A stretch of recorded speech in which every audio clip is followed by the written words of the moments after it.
In an instant, Linmu spun around, using the hostage as a human shield. He managed to knock the man over, causing the policewoman to lose her balance. Without hesitation, the skilled fighter rushed to the girl and snatched the gun from her hands. He emphasized that the hostage didn't need to act this way and instructed her to return to the corner and stay still. The officer, realizing she had no choice, complied with Linmu's command, though he only muttered grudgingly in response. The protagonist recognized that he had resolved the issue and headed for the exit, clutching 2 bags of money. Before leaving the enemy base, he decided to shed the guard's uniform. Meanwhile, the guard's lifeless body remained at the entrance of the vast basement. A satisfied grin spread across the young man's face, as he had successfully completed his first mission. He chose to scour the base's territory to find a suitable hiding spot for the bags. Linmu didn't hesitate to toss them into a well, which seemed an ideal storage place. He planned to retrieve the money after the operation concluded. Afterward, he contacted Tang Bei to report suspicious findings at the base. Soon, the dragon protectors arrived, methodically evacuating the hostages from the bandit stronghold. Among the victims was the policewoman who had tried to arrest Linmu for theft, unaware that he stood nearby. The young man informed his partner that he would head to headquarters to report the hostages' rescue and proceed with the next phase of the plan. Tang Bei was relieved that all the hostages were safe, and the rescue operation went smoothly. For a moment, she watched the transport carrying the rescued people, reflecting on recent events. She noted that the mission wasn't over, as the hostages mentioned something suspicious inside the base. The protagonist grew wary and asked what they were referring to. It turned out they had reported that 2 mercenaries had fought, but by the time the dragon protectors arrived, both were already incapacitated. The main issue was that the bandit money was nowhere to be found. It was clear that whoever defeated the mercenaries was an expert, as their opponents stood no chance. Tang Bei was about to report to her superiors about a master of such skill among the bandits. Linmu, knowing the truth, merely smiled and agreed that a true expert had been there. After the search, our heroes returned to the Dragon Protector's base to report the mission's results. The young man mentioned he had personal matters to attend to and bid farewell to Tang Bei. He quickly left the base and hailed a cab. Linmu hopped into the back seat and asked the driver to take him to Pingjiang District. Upon arriving, he handed the driver some cash and asked him to wait while he picked up some clothes. The driver agreed, allowing Linmu to handle his business undisturbed. The driver lit a cigarette to pass the time. Minutes later, the young man returned and asked to open the trunk to store his items. The driver, unsuspecting, pressed the button to comply. Linmu swiftly placed 2 heavy bags of money inside. The driver, cigarette in mouth, remarked that the young man seemed pleased after picking up his clothes. Linmu chuckled but thought to himself that anyone would be thrilled with 10 million. Meanwhile, Mr. Wang received a report from his medical checkup after being poisoned by an unknown pill. A subordinate handed him an envelope, stating that the results showed no poison. The doctor confirmed he was perfectly healthy, with no issues, though there was one minor detail. Mr. Wang, uninterested in further discussion, demanded to be left alone. He couldn't contain his fury, suspecting Linmu had tricked him. At that moment, his thoughts were interrupted by a ringing phone. His eyes darted to the screen, displaying a call from an unknown number. Mr. Wang answered sharply, demanding to know who dared disturb him at such a moment. The voice belonged to none other than Linmu, who had reserved a spot at Wang Zhang's restaurant, hoping to have a brief chat with his new acquaintance. Mr. Wang, intrigued, agreed to arrive in a few minutes. Wang Dong tensed, unable to guess what Linmu wanted. The protagonist noted that the old man arrived quickly, to which Mr. Wang replied he didn't want to keep him waiting. Excited but uncertain, Mr. Wang promised to fulfill any request. Linmu laughed softly, looked away, and said nothing of the sort had occurred. He began by stating that Wang Dong should already know about the Lin family situation. Pouring a glass of wine, the protagonist hinted that there was something only Mr. Wang could do for him. The old man, suddenly energized, asked for clarification. Linmu explained that he had some cash but couldn't use it directly. Knowing Mr. Wang was a businessman, he saw him as a valuable ally if the proposal was framed correctly. Mr. Wang quickly grasped the hint, noting that while he lacked many skills, business was his strength. He asked how much money Linmu had. The protagonist confidently revealed he had 20 million and expected Mr. Wong to turn it into a larger sum. The man saw no issue and asked Linmu to relax and trust him. Raising his glass, Linmu noted he'd need to visit his comrade beforehand. Wang Dong grabbed his glass, happily agreeing there'd be no problem. After the meeting, our hero headed to the hostel, his regular lodging. Sitting at his laptop while his roommates prepared for university, he realized too many prying eyes made cultivation difficult, so he decided to look for a rental. Browsing apartment websites, Linmu found a promising option. He soon arrived at the location, noting the pleasant surroundings. Stopping at the door, he hoped the owner would be kind. Setting aside his excitement, he rang the bell. A voice from inside asked him to wait. A young boy appeared, asking who Linmu was looking for. Surprised, the protagonist explained he saw online that the house was for rent. The boy understood and asked about the monthly fee. The owner suggested discussing details inside after a tour. Linmu agreed, slipped on guest slippers, and followed. Only then did they introduce themselves. The owner, Mongwen, warned that 2 others lived upstairs, leaving only 1 vacant room. He showed the space, priced at 1,200 a month, payable yearly. Linmu found the cost high for a small room. Mongwen hinted at cheaper nearby options. A voice outside remarked about another visitor, though Mongwen didn't need the money. It was Song Ling Ro, a university teacher, who recognized her student. Mongwen was surprised, guessing they knew each other. Song Ling Ro confirmed with a smile that Linmu was her student. Linmu hesitated, realizing it might be tricky living near Miss Song. He declined, citing the high price, and planned to look elsewhere, not apologizing for wasting time. Song Ling Ro was surprised that someone from the wealthy Lin family couldn't afford rent, suspecting family issues. Ultimately, Linmu found a new home, though the Western style wasn't his preference. He chose it for practicality, as its quiet setting was ideal for cultivation.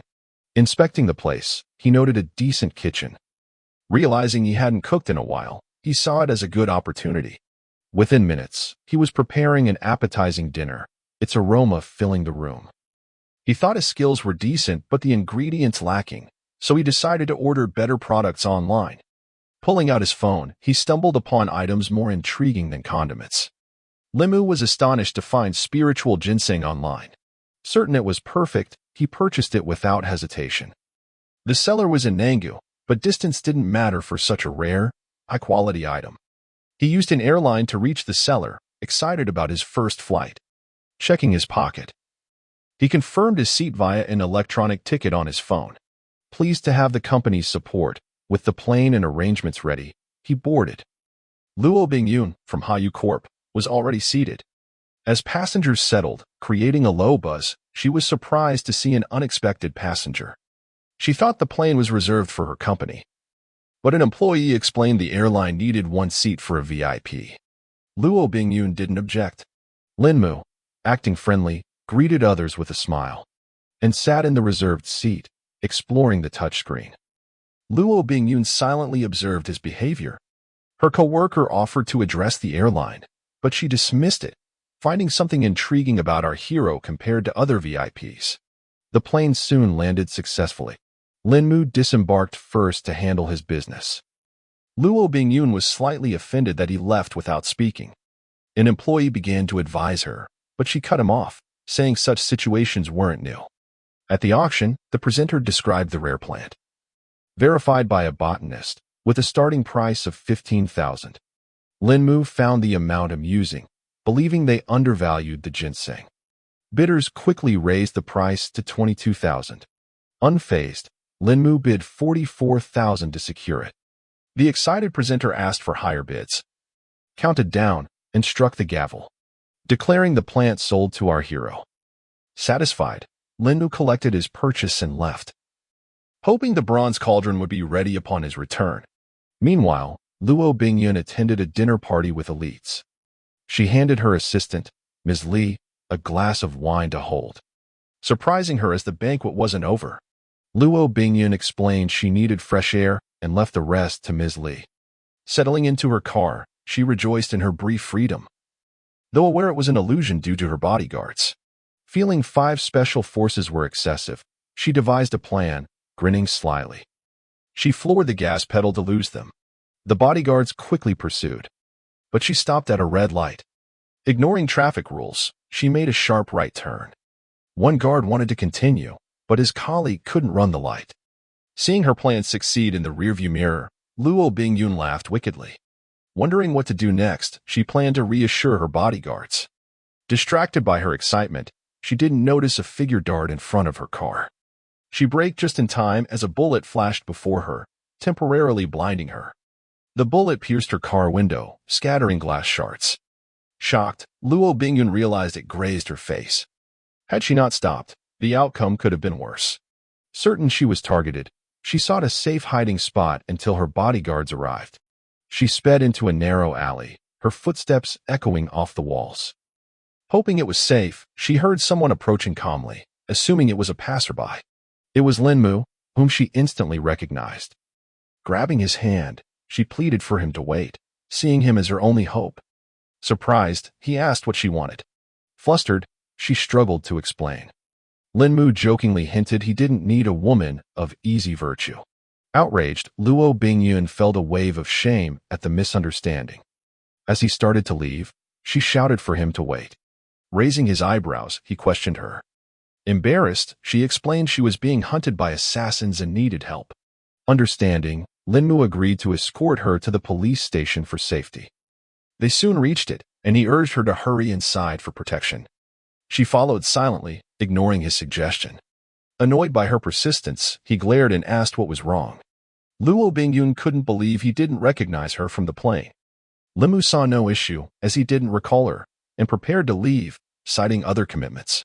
Shocked, she suspected he was dodging her, believing the attack was too suspicious to report to police. She decided to involve her family instead. Unwilling to let him go, she pretended to be hungry and hinted at needing help, lacking money. Surprised by her persistence, Linmu stopped, urging her to go home or to the police, as it was unsafe to wander at night. He headed to his nearby rented house. Luo Bingyun, mistaking it for a restaurant, followed. Smiling, he clarified he'd take her to his home and make a snack. Convinced he wasn't malicious, she felt the situation was unusual but followed, having nowhere else to go. Inside, she admired his tasteful decor. Linmu seated her, but she felt awkward. Noticing her swollen feet, which she hadn't mentioned, he insisted she wait while he found a solution. Surprised, she watched as he brought a basin of warm water to soothe her feet. Feeling uneasy but grateful, she soaked her feet and introduced herself as Luo Bingyun. He responded briefly, saying his name was Linmu, and asked her to rest while he prepared dinner. Luo Bingyun appreciated being treated as an ordinary person and found his ignorance and care endearing. Noticing her hungry stare at the food, Linmu assumed she was starving. She tried to justify herself, but he simply asked her to wear slippers and join him at the table. He explained he cooked the first thing that came to mind, hoping she'd enjoy it. Delighted by the appetizing spread, she anticipated a tasty meal. Linmu, pleased by her compliments, encouraged her to eat heartily. Seizing the relaxed moment, Luo Bingyun asked if he truly didn't remember her. Sighing, he admitted he couldn't recall where they met. She hinted it was on a plane in Manga City. The image of a female passenger flashed in his mind, and she teased him for being forgetful. He didn't mind and asked why she was being stalked. She suspected work conflicts but was accustomed to such malice. Satisfied with this, Linmu stopped questioning and urged her to finish eating so they could treat her leg. Luo Bingyun ended the conversation and continued her meal. After dinner, they examined her leg. Linmu warned it might hurt, as a large bruise had formed. Embarrassed by the intimacy, she endured as he treated her sprain, which posed no serious threat but could affect her walking if untreated. Surprisingly, she felt no pain, mistaking him for a professional doctor. Impressed despite his student status, she asked to use his bathroom, unable to return home in her state. He agreed, fetching clean clothes. Noting he lived alone and lacked women's attire. Grateful for his hospitality, she thanked him. He left slippers by the bathroom door to prevent slipping. After ensuring her needs were met, Linmu attended to his own affairs. Sitting on the couch, he contemplated the spiritual ginseng from the auction, pondering how to use it. A persistent knock interrupted him. It was Luo Bingyun, fresh from her shower and wearing his clothes, which suited her surprisingly well. Embarrassed, she asked about the table's contents. He explained it was a medicinal herb for a remedy. Surprised, she wondered why a healthy young man needed it. Limu claimed a lifelong weak body requiring medicines. She offered to connect him with good doctors. But he declined, saying Chinese medicine would worsen it, and Western doctors wouldn't help. Noticing the late hour, he suggested she stay, as it was unsafe to travel alone. She agreed, heading to the guest room and advising him to rest. He quietly wished her good night. The next morning, both rose early. Limu prepared to leave but noticed 2 pairs of slippers by the door, puzzled that Luo Bingyun left so early. A pleasant aroma drew him to the kitchen, where he found a freshly cooked breakfast, no cheap feat. A note under a plate revealed Luo Bingyun's number and thanks for his help, explaining her early departure for business. Sitting down, he savored the delicious meal, unaware of her cooking talent. After finishing, he began preparing medicine. Retrieving a special cauldron, he boiled water, added the ginseng root, and completed the recipe. The mixture solidified, and he formed small medicinal pills, though his qi was too weak for easier methods. Satisfied with the quantity, he tested a pill, feeling subtle bodily changes. Though the effect was weak, the pills compensated. He realized that despite this world's low qi, his wealth could propel him to the top. The next day, he attended university as usual. Tang Bei, sitting beside him, noticed he was on his phone and asked what he was doing. He was checking his recent exam grades. Impressed, she noted his improved scores post-hospitalization, joking about falling from a balcony herself. He advised against it for mere grades. A classmate remarked on Linmu's luck, annoying Dutch Xiao Yui, who asked her friends to ignore it.